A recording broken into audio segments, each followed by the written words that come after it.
Hello, ఏమండోయ్ మిమ్మల్నే.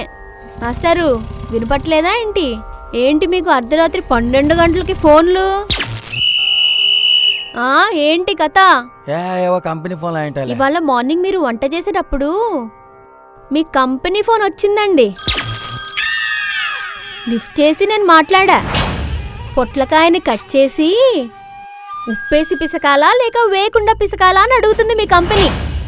ఇలాగే కంటిన్యూ అయ్యింది అనుకోండి, మిమ్మల్ని మీ కంపెనీని ఉత్తికి ఆరేసి మూత పడేలా చేస్తా.